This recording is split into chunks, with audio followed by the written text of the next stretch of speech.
alumni, local resident, and newly named European Solheim Cup team captain. Can you just speak to how excited you are to be back playing in Arizona this week? Yeah, this is where I live, and this is where like my whole journey to professional golf started, getting the opportunity to come play for Arizona State University. So I think it's always a special feeling.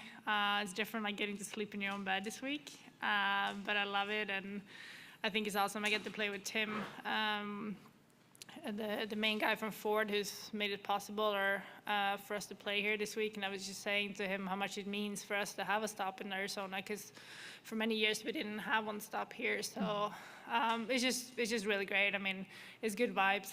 Everyone was telling me yesterday, obviously it was 97 degrees, 98 degrees, and asking me about the weather, and I said, yeah, this is normal weather for maybe end of May. 2 weeks ago, I was in a beanie because it was 50 degrees and blowing sideways. So, yeah, we're lucky it's warm, but I love it out here. So it's a special week for me. Yeah, and you talked a little bit about going to Arizona State, coming here. Can you just talk about, too, what going there has meant for your development and to where you kind of are now?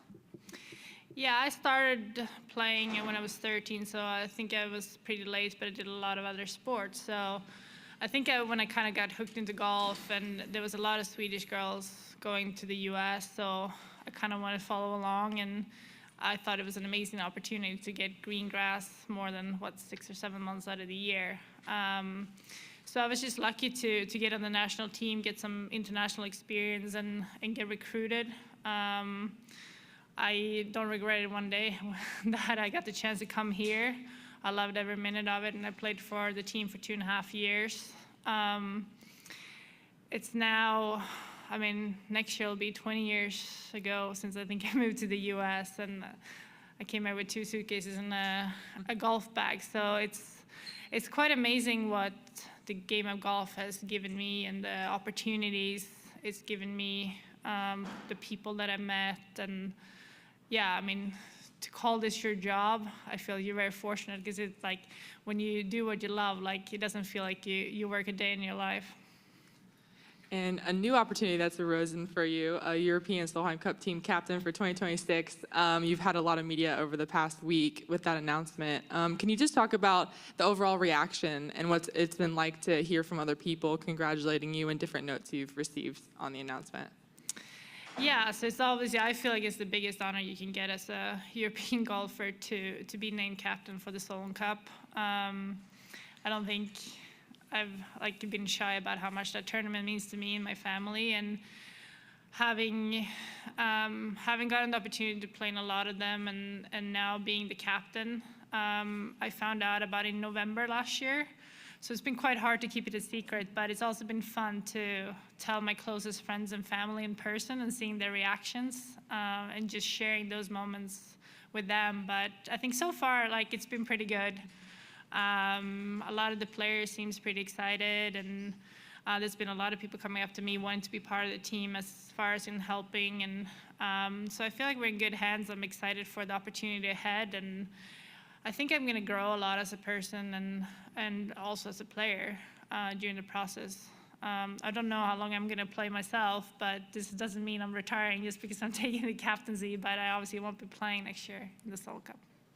Last question from me, and then I'll open it up. We're here at Whirlwind Golf Club. Do you have any past experiences here, and what do you kind of think are the tips and tricks for playing well on this course? Yeah, so I've actually never been really down at this part of town. Same thing last year, I hadn't played civil before. Obviously heard a lot of good things about this course, always being in good shape. It's a good test with the firm greens. It's typically something we see in Arizona this time of year, the greens being a little bit firmer. It's not, I think it's kind of a little bit resort style off the tee. But yeah, I think it has a lot of character, so I'm looking forward to it. But yeah, I decided not to come here earlier because it's not something I do other tournament weeks, go early. I'm an ambassador up at Silver Leaf, so that's where I spend most of my time practicing. But yeah, it's been fun playing the last two days here, and I'm looking forward to the week ahead. Awesome. Any questions here? You want to go ahead? Hi, Anna. In addition to yourself, Arizona State's produced some other great Swedish golfers in the field, like Linnea Ström and Lynn Grant. How well do you know those two, and is there something that makes ASU so attractive to Swedish golfers, do you think? Yeah, I think Arizona State's always had a really good reputation among Swedes. I had Niklas Lemke and Ferrik Andersson on the men's team when I went to school. I know Linnea a little bit. I probably know Lynn a little bit more. They're obviously a few years younger than I am. But I think just the reputation, the weather.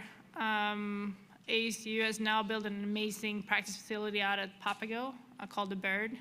I thought we had a good when I went to college, but it's just amazing. I mean, the opportunities. I don't know if you can find any better with the combination of the weather and the practice facilities for golf. So yeah, I think we're all excited, and having Atha Munoz, she played on my team, Carlotta Siganda. She was a little bit disappointed. I left college like a month before she started, but she did just fine without me. So yeah, there's a lot of good golfers coming out of Arizona State, but it's just amazing facilities and a good program and amazing support. So it does have a lot of international players. So for me, I felt like we were all in the same situation coming here. So I think that helped my college experience to be a really good one. Hi, Anna. I'd love to gain your perspective. The LPGA has a girls golf program. It's global. We have sites in Japan, Korea, Sweden, England. Can you just reflect on what your experience was like as a girl golfer, as a youth golfer, and then what you hope to see, how you hope to see the game grow from here?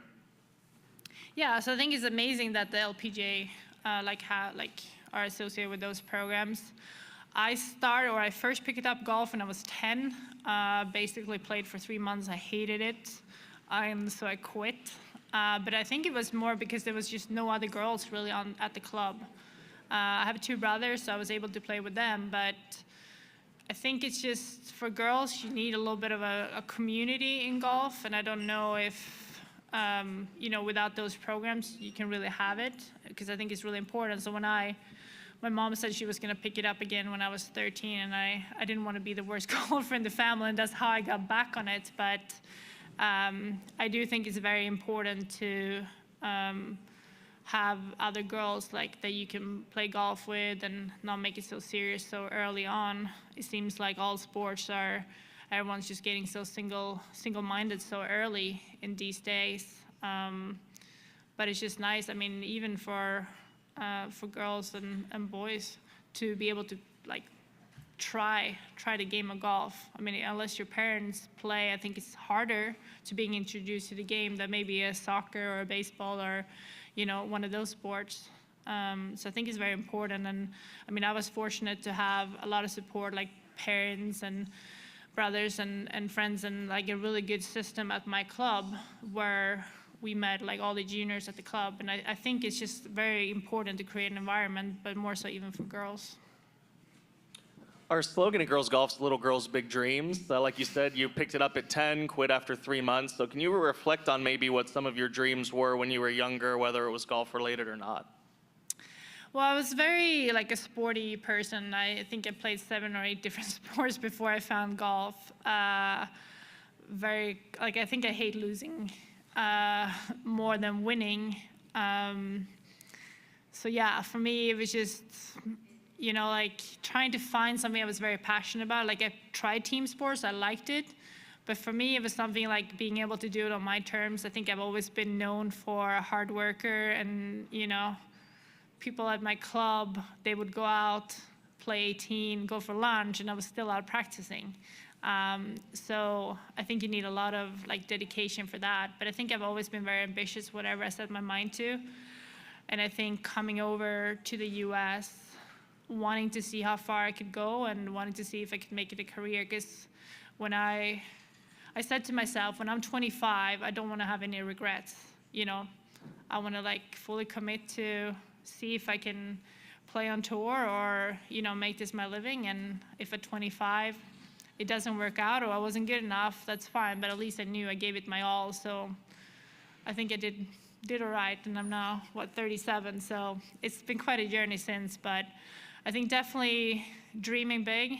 I think a lot of my dreams were big, maybe not as big as being captain and playing in 9 Solheim Cups and winning a couple of majors. But I'm just very grateful for everything that golf has given me. Thank you. Very well said. Sarah? I know Solheim has obviously been a hot topic for you the past few weeks. What have been the reactions from some of your fellow teammates, from maybe some of the past captains that you've gotten that you've been happy to hear from? Yeah, it's just been all positive. I think it's been a little bit overwhelming, to be fair. Obviously, some of the players are a little sad that I'm not going to be playing on the team, but I think they all seem pretty excited. And,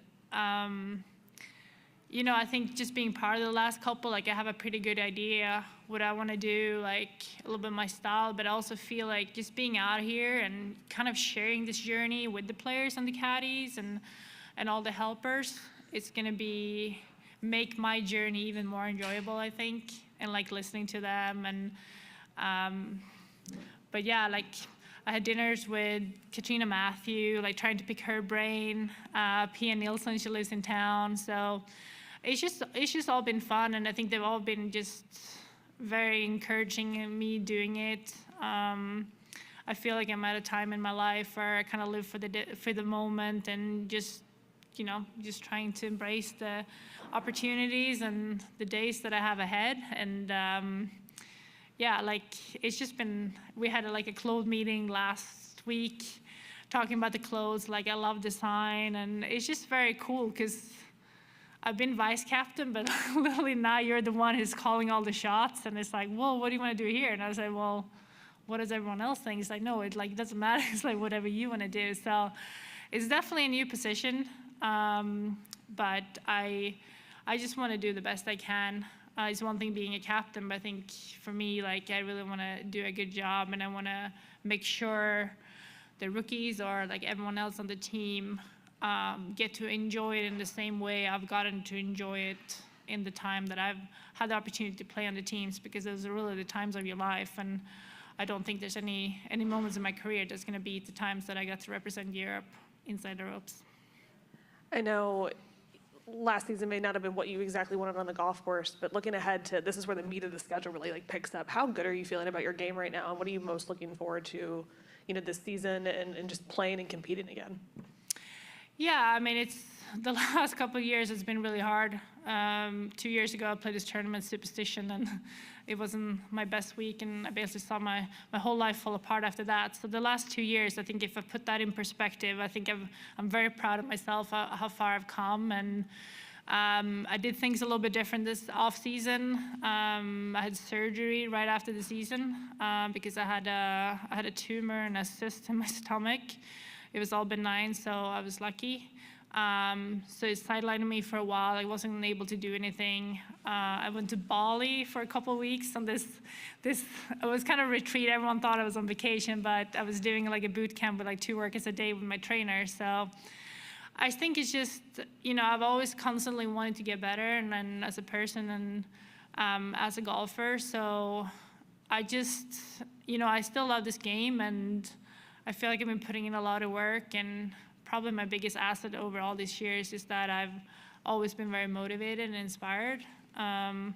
It's hard keeping up with all these young girls these days because they're so good. But I think at this time in my career, I feel like I'm trying to play golf because I love it and because I'm passionate about it.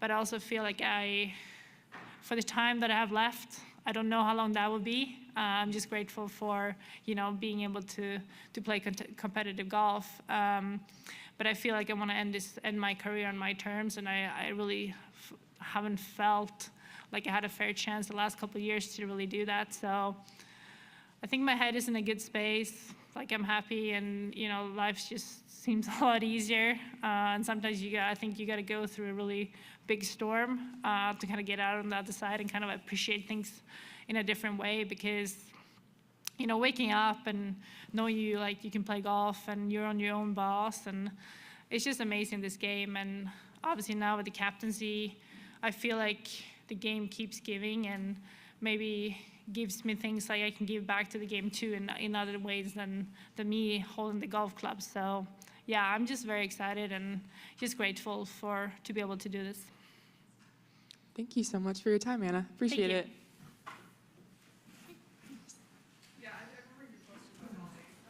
Yeah.